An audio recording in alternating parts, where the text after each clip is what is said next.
Hello and welcome back to Hello. another episode 2 of Bibleverse Voyage, discovering God's Word.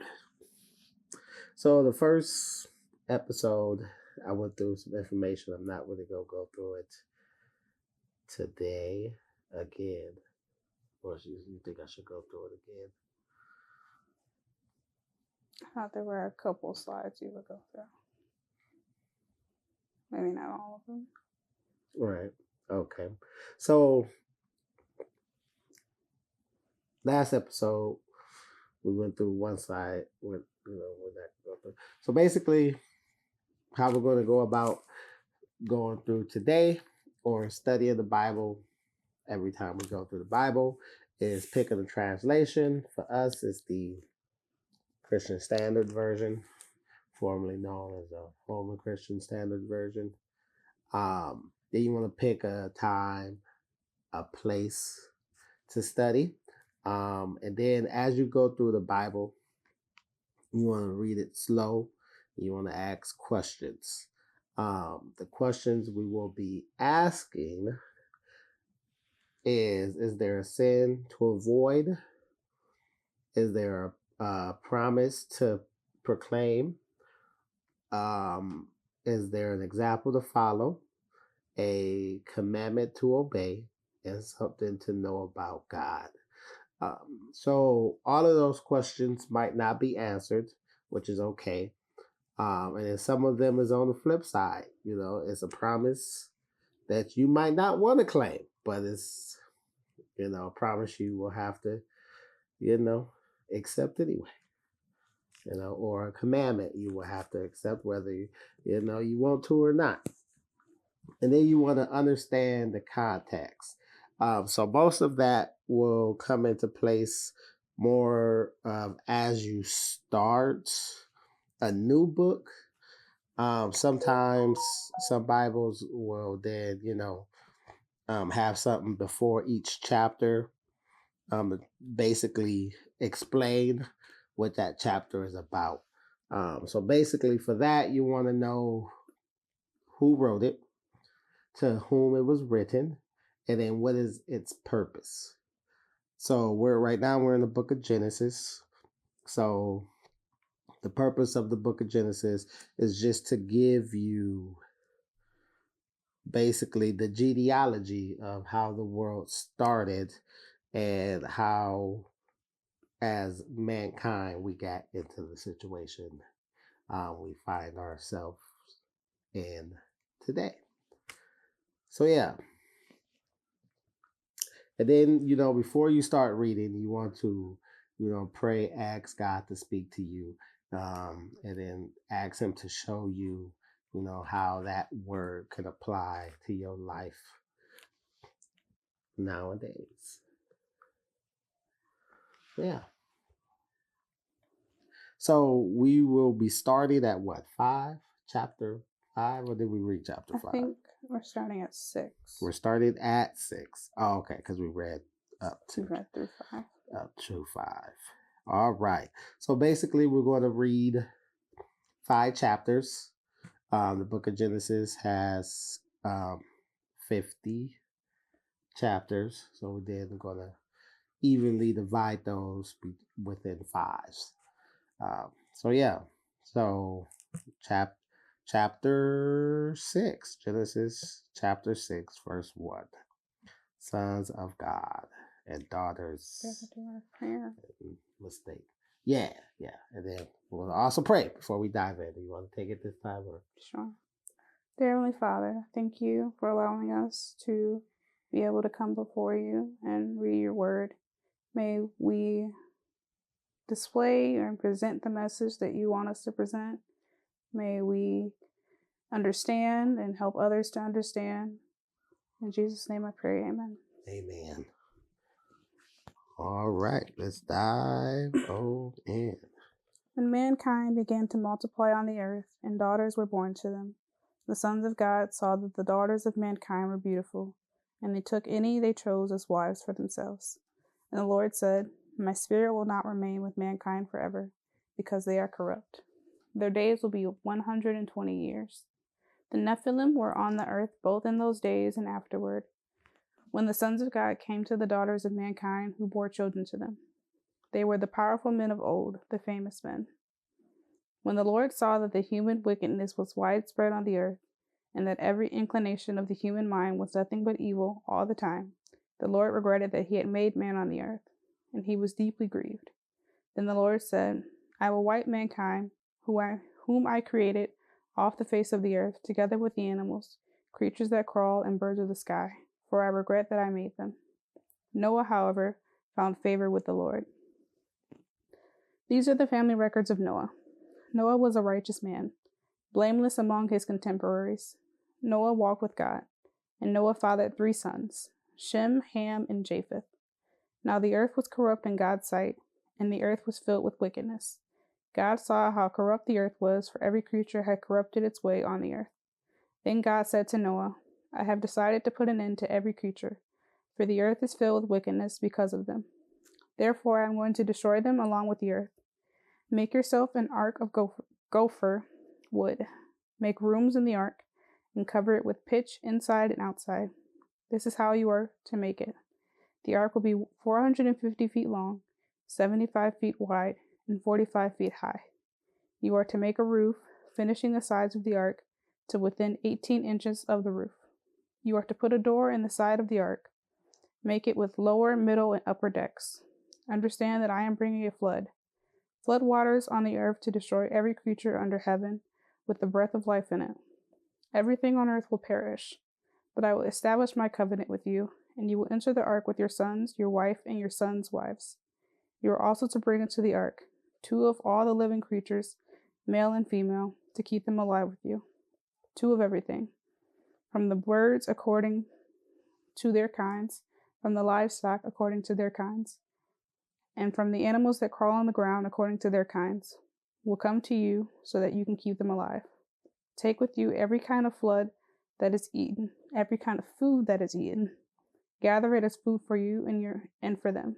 And Noah did this. He did everything that God had commanded him. That's chapter 6. All right. I almost forgot this time. I turned it on. I almost forgot to turn it back up. So, we're going into chapter 7 so far. Is there a sin to avoid? All the sins they were doing on the earth that made God say, I want to destroy the earth. Right.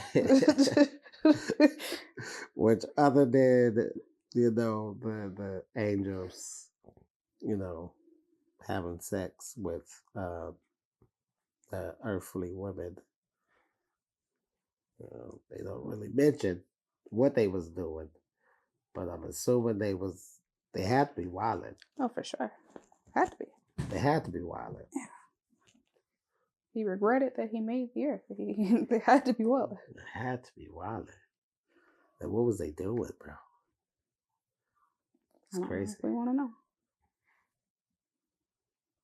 Don't know if we want to know. Part of me want to. Of course.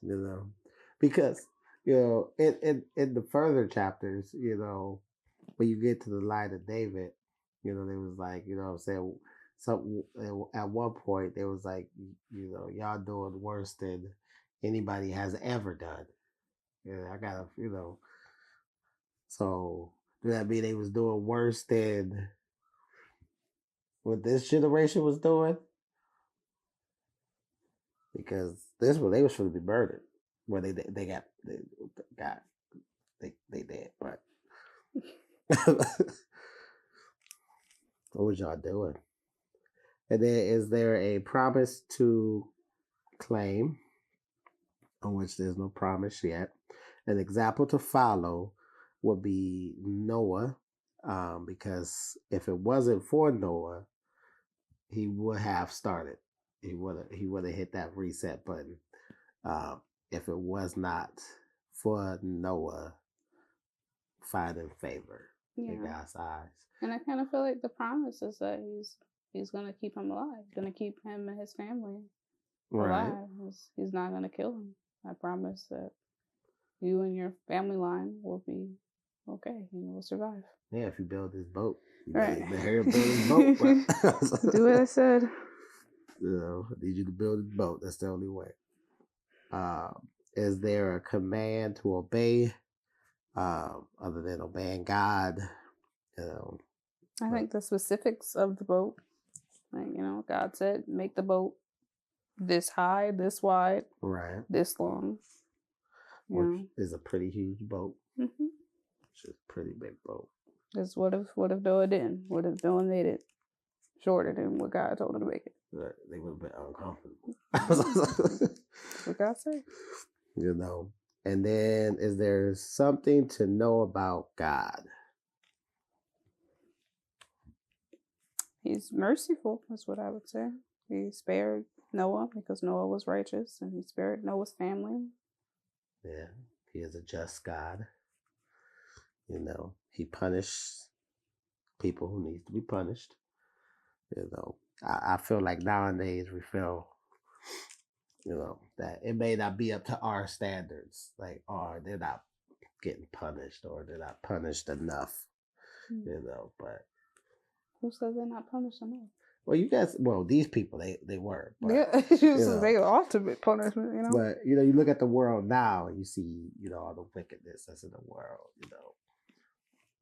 and be like, why they still around, Mm-hmm. But we'll get into that further as long as the book as we go along. But yeah, and then the animals, all of the animals they came to Noah, which is also amazing that even animals have a connection with the Creator, to know that, hey, we gotta get to this boat. Mm-hmm. That you gotta realize most animals are probably afraid of humans, just like they are today.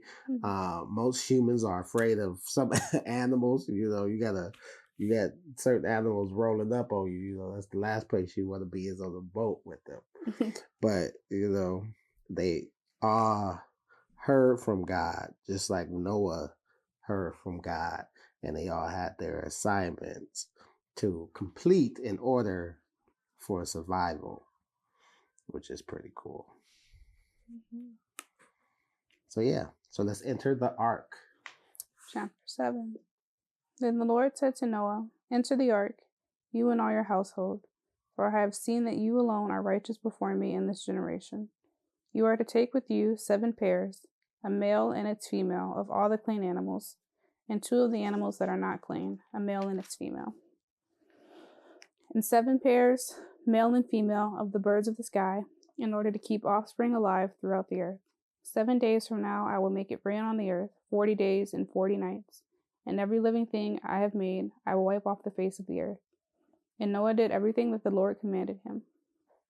Noah was 600 years old when the flood came and water covered the earth.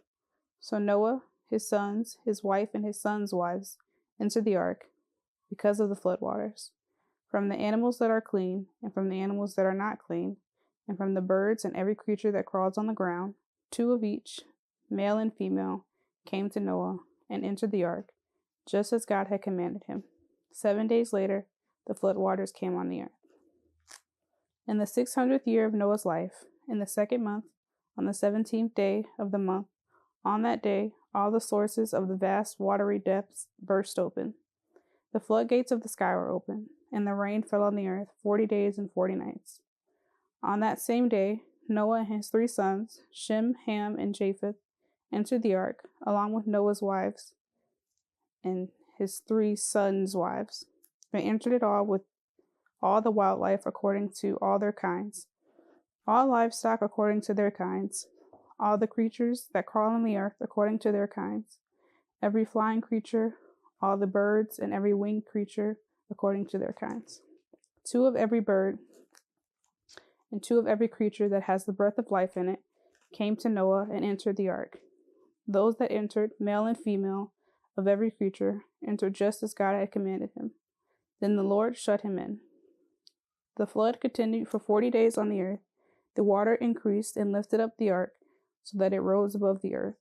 The water surged and increased greatly on the earth, and the ark floated on the surface of the water. Then the water surged even higher on the earth, and all the high mountains under the whole sky were covered. The mountains were covered as the water surged above them more than 20 feet. Every creature perished. Those that crawl on the earth, birds, livestock, wildlife, and those that swarm on the earth, as well as all mankind. Everything with the breath of the spirit of life in its nostrils, everything on dry land died. He wiped out every living thing that was on the face of the earth, from mankind to livestock, to creatures that crawl, to the birds of the sky, and they were wiped off the earth. Only Noah was left, and those that were with him in the ark. And the water surged on earth 150 days. And that is the end of chapter 7.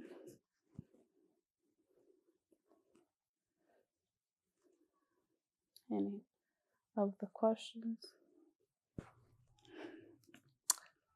So yeah, so far he hasn't sinned. You know, the commandment was, to build it, get your family, no one else. He didn't go tell him to grab his uncles, his aunties, no one else, just those that was basically in your house. You, your sons, and your sons' wives, put them on the boat. I think growing up, there was movies, because I grew up in church, being a pastor's kid. They make you watch these movies, that for kids that kind of predict different stories, and in those stories, the people would come around and mock Noah for building this boat and talking about rain. Apparently, the movies make it seem like they ain't never seen rain before. So, they like, ain't nobody worry about no rain. And then you building this boat for no reason in the middle of nowhere. And I believe some of those movies, he was trying to convince them about it. What I find interesting, because, the Bible never mentions Noah going out to get other people on the boat. Mm-hmm. But in some of the cartoons, they make it so that Noah is trying to save other people, but which was never, his thing to do.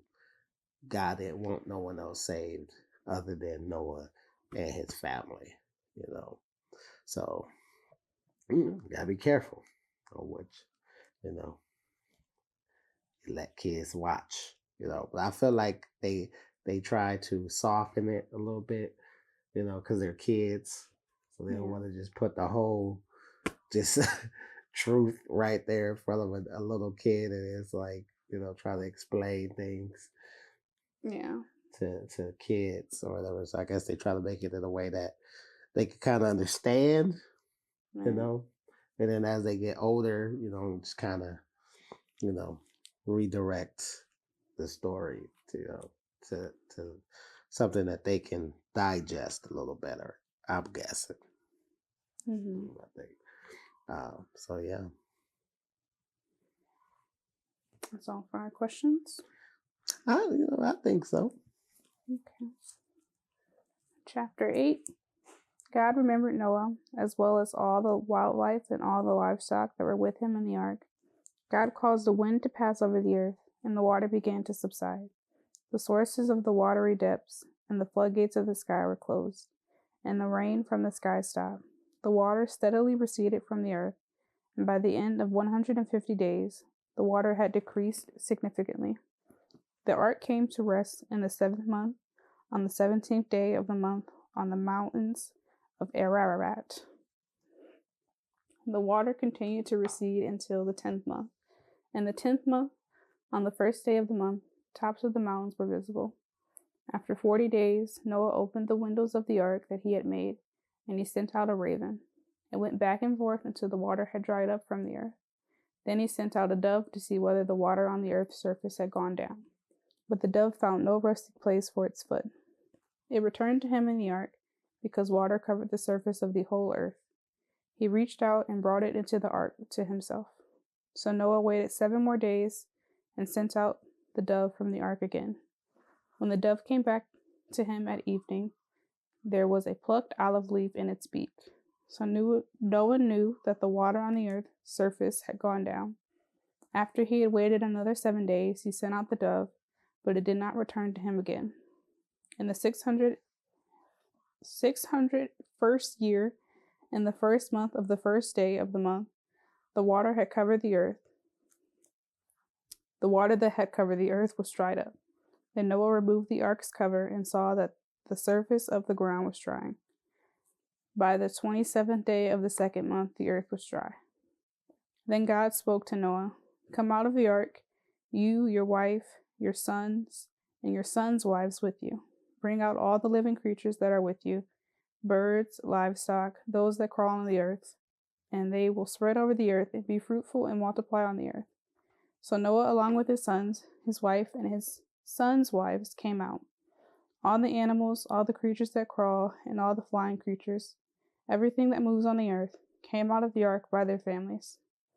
Then Noah built an altar to the Lord. He took some of every kind of clean animal and every kind of clean bird and offered burnt offerings on the altar. When the Lord smelled the pleasing aroma, he said to himself, "I will never again curse the ground because of human beings, even though the inclination of the human heart is evil from youth onward. And I will never again strike down every living thing as I have done. As long as the earth endures, seed time and harvest, cold and heat, summer and winter, and day and night will not cease." That is chapter 8. All right. And that brings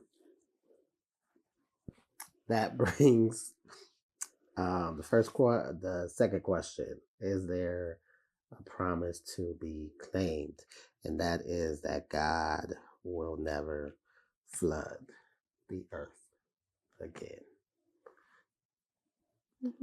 and wipe humanity off the face of the earth. That as long as we can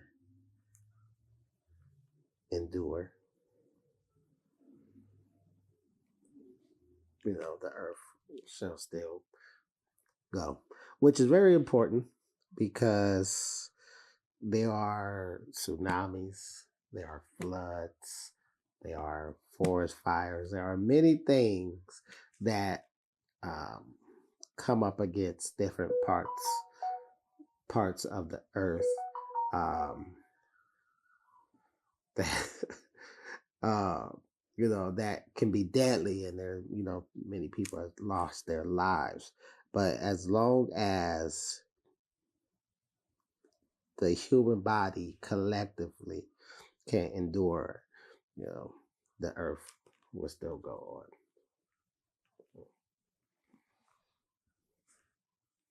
So yeah, and then something to know about God is we've been on the earth for a significant long time, and it's just getting worse out there in the world, and no signs of a flood yet. So he is a God of his word. Right. So that's something to know about God. He is a God of his word. He keeps his promises. He does indeed. Chapter 9. God blessed Noah and his sons and said to them, "Be fruitful and multiply and fill the earth. The fear and terror of you will be in every living creature on the earth." Sorry. Bless you. Thank you. "Every bird of the sky, every creature that crawls on the ground, and all the fish of the sea. They are placed under your authority. Every creature that lives and moves will be food for you. As I gave the green plants, I have given you everything. However, you must not eat meat with its lifeblood in it, and I will require a penalty for your lifeblood. I will require it from any animal and from any human. If someone murders a fellow human, I will require that person's life. Whoever sheds human blood, by humans his blood will be shed. For God made humans in his image. But you be fruitful and multiply, spread out over the earth and multiply on it. Then God said to Noah and his sons with him, understand that I am establishing my covenant with you and your descendants after you, and with every living creature that is with you, birds, livestock, and all the wildlife of the earth that are with you, all the animals of the earth that came out of the ark. I establish my covenant with you that never again will every creature be wiped out by flood waters. There will never again be a flood to destroy the earth. And God said, this is the sign of the covenant I am making between me and you, and every living creature with you, a covenant for all future generations. I have placed my bow in the clouds, and it will be a sign of the covenant between me and the earth. Whenever I form clouds over the earth, and the bow appears in the clouds, I will remember my covenant between me and you, and all the living creatures. Water will never again become a flood to destroy every creature. The bow will be in the clouds, and I will look at it and remember the permanent covenant between God and all the living creatures on earth. God said to Noah, this is the sign of the covenant that I have established between me and every creature on earth. Noah's sons who came out of the ark were Shem, Ham, and Japheth. Ham was the father of Canaan. These three were Noah's sons, and from them the whole earth was populated. Noah, as a man of the soil, began by planting a vineyard. He drank some of the wine, became drunk, and uncovered himself inside the tent. Ham, the father of Canaan, saw his father naked and told his two brothers outside. Then Shem and Japheth took a cloak and placed it over both their shoulders, and walking backward, they covered their father's nakedness. Their faces were turned away, and they did not see their father naked. When Noah awoke from his drinking and learned what his youngest son had done to him, he said, Canaan is cursed. He will be the lowest of slaves to his brothers. He also said, blessed be the Lord, the God of Shem. Let Canaan be Shem's slave. Let God extend Japheth. Let Japheth dwell in the tents of Shem. Let Canaan be Shem's slave. Now Noah lived 350 years after the flood. So Noah's life lasted 950 years, then he died. That is chapter 9.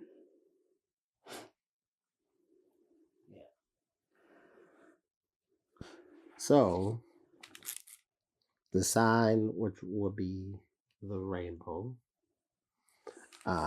is God's sign that reminds him, that, no matter how wild the world may get and how defiant they get, that, that bow in the sky will be a reminder to not let the rain continue to wipe out all living creatures. It's like a promise in that way. God says, I'm not ever going to do that again. And here is the sign for me as a reminder, and for you as well to look up and see. Right. That he will not flood the entire earth, but that don't mean that he will not flood the city. So keep that in mind, Keep that in mind. That's what I'm saying. Yeah. He won't wipe out the whole world, but don't mean he won't wipe out a certain section. It's, he never said he wasn't going to wipe out anything. He just said he wasn't going to wipe out everything. So, be vigilant, people. Be vigilant. All right. There was a sin. Huh? There was a sin. Right. So that would be the uncovering of the father's nakedness by Cain, right? That's his name, right? Canaan. Canaan. also known as Ham, right? Is Ham? Yeah, Ham, the father of Canaan. He sinned by seeing his father's nakedness. Right. But or uncovering his father's nakedness.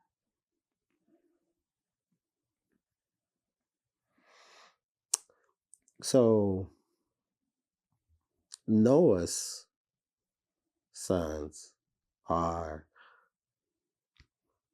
Shem, Ham, and Japheth. Mm-hmm. Okay. And then Ham is the father of Canaan.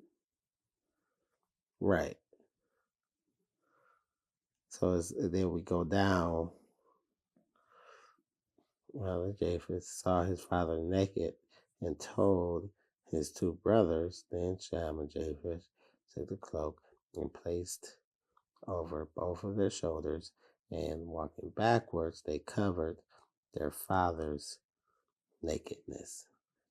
He was turned away. So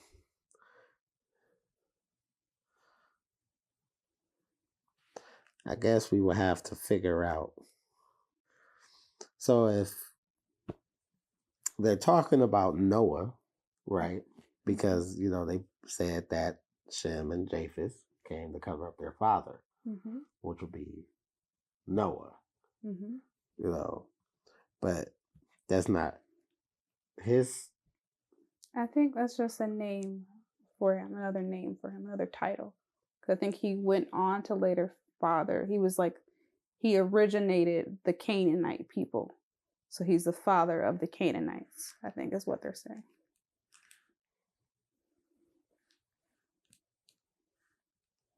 But his name is Ham.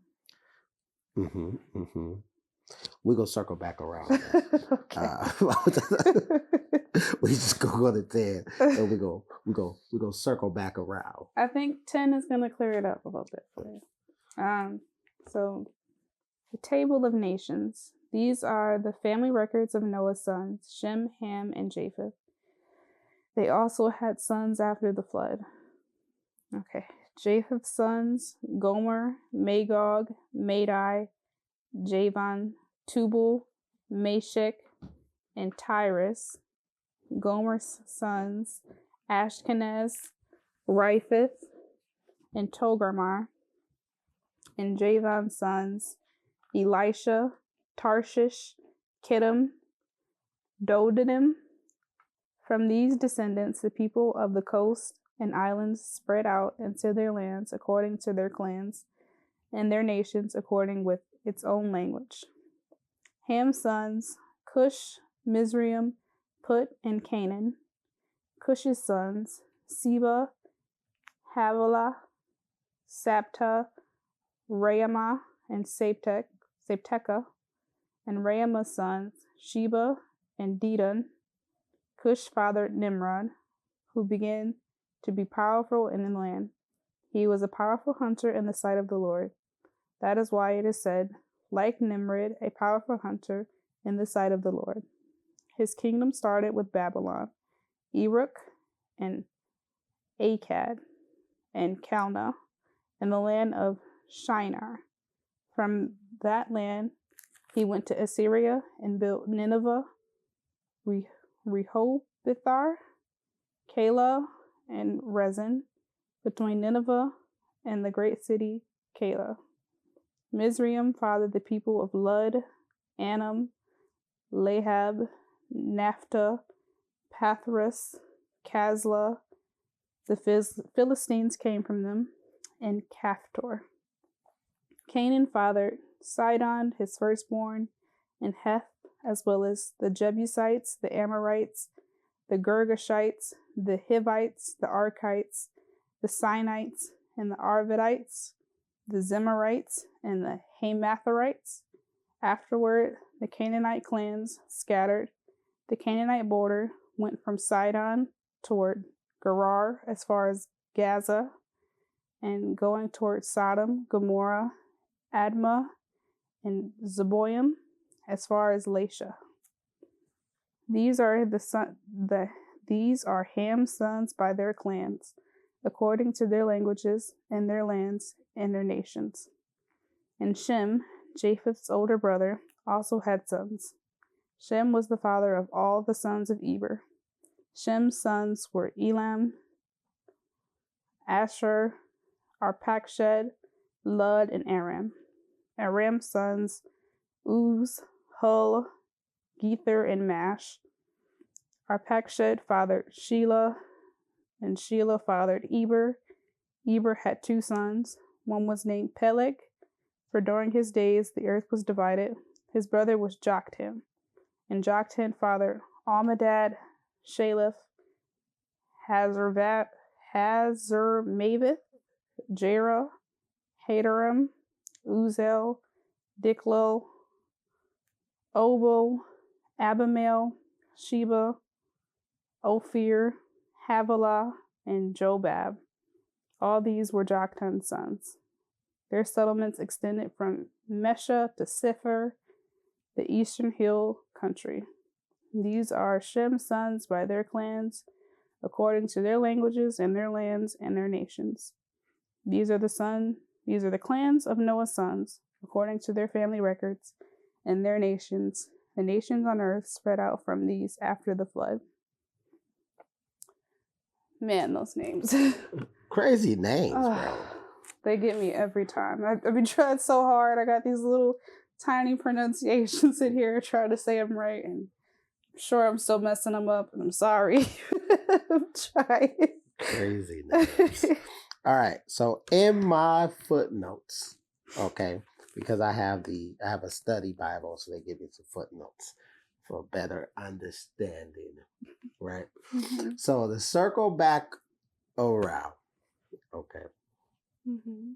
So answering the questions, is there a command to obey? Not yet. He hasn't really laid one. Well, actually, no, I take that back.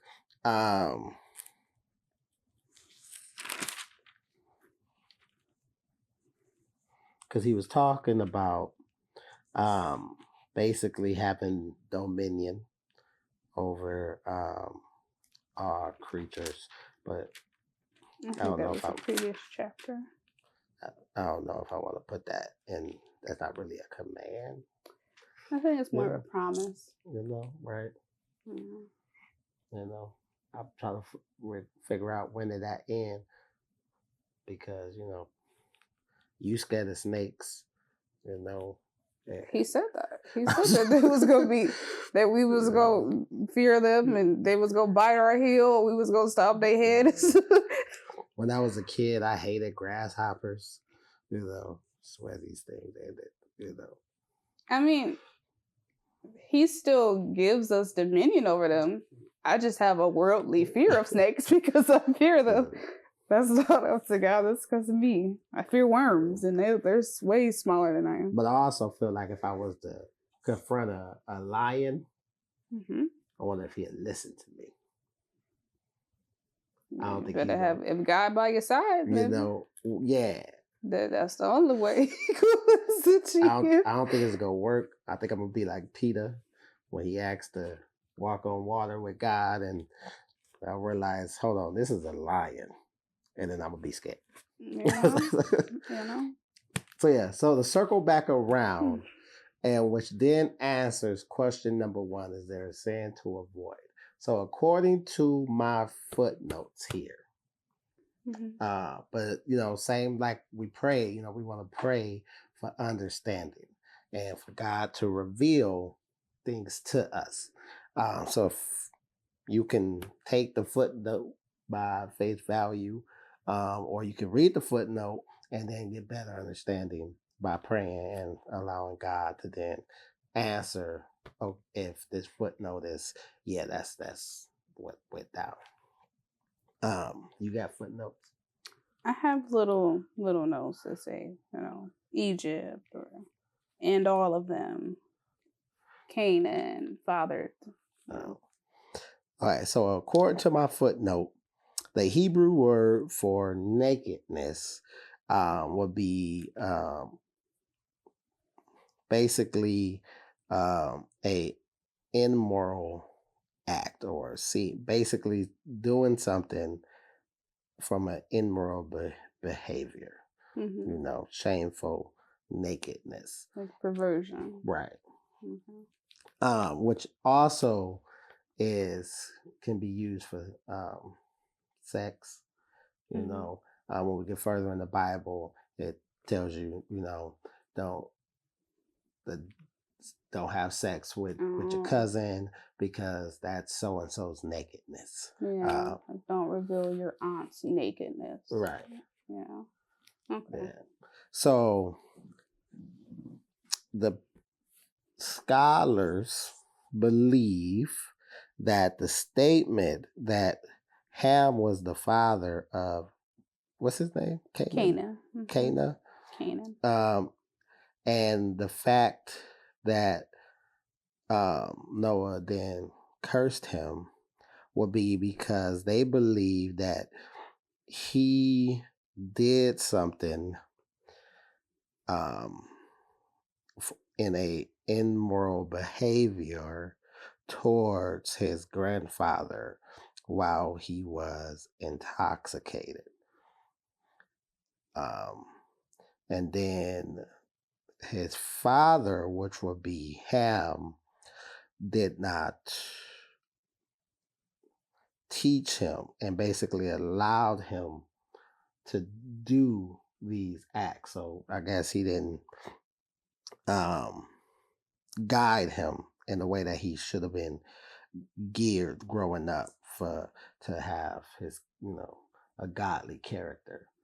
So basically he didn't stop him from having these sinful thoughts and stuff like that.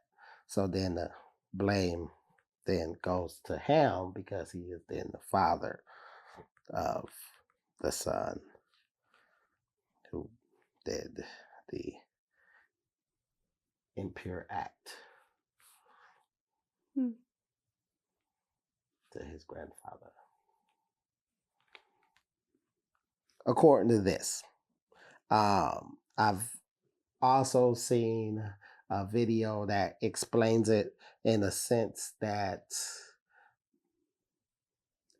like it will reveal as we go deeper after Exodus, when God lays down the law and he tells you, don't have sex with your sister because that's your father's nakedness. Don't have sex with your mother's daughter because that's your father's wife's nakedness.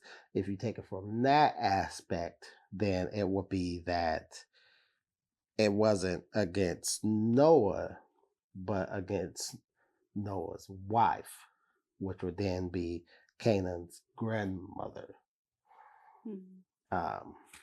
In that sense. Or it could have been, someone else. I think that just made things very confusing for our listeners here. I think they just get confused. According to the term of seeing his nakedness, will then identify or can be related to either seeing or doing something inappropriate to Noah himself, or doing something inappropriate to his grandmother. My whole thing, where I get confusion is, I've always thought it was Ham that did this to his father. And they're just saying like Ham is the father of Canaan. Right. But another one that I've came across was that Ham was the one who uncovered his father's nakedness by sleeping with his mother, which then gave birth to Canaan. Okay. It's too many. It's too many different theories. There's some theories out there. I would say just, read this at your own pace, read it over, pray about it for understanding, because it's a lot of theories. It's a lot of theories, and there's a lot of direction you can go with it, because they really don't specify what actually happened. Yeah. All we know that as you read the Bible, the word uncovering someone's nakedness is usually connected with an sexual act. So that's where all of these theories then kind of spring from. So what I would suggest is there's two ways you could go about it. Seek God, get understanding on what exactly happened, or don't let it bother you. Me personally, I don't really think too much about it. I do realize that uncovering someone's nakedness later in the Bible, when it's brought up again, correlates with some type of sexual act. So, you can either take it as that something inappropriate happens, and that's what got him in that situation with Noah, or if you really care to that depth, then pray about it, seek God, ask God to reveal it, and then if he feel like it's necessary to be revealed, he will then reveal it. If not, move on. It's a passage that in the grand scheme of religion really don't make or break. It's just knowledge. Like I said, Genesis is just to get a understanding of how we got to where we are now, and that act was important enough to put in there to understand where the lineage then falls at. So as you read the Bible, you'll hear about the Canaanites and stuff like that, and then you'll get a better understanding of how they got to their situation, because of their ancestors and stuff like that. Get their origins there a little bit, and then later on we go on to delve into the other things they are doing, or right. And when they bring up what what people are serving what God, all right, well that comes from such and such line, from Noah's kids. So it makes sense, because they started off on bad foot. Yeah. Then it's interesting to know where they settled down at, because there still might be remnants of what civilization was there. They still might have um, deities that they done set up, altars that they done constructed to worship other gods. And then you have these people who decide to then settle in this location, and because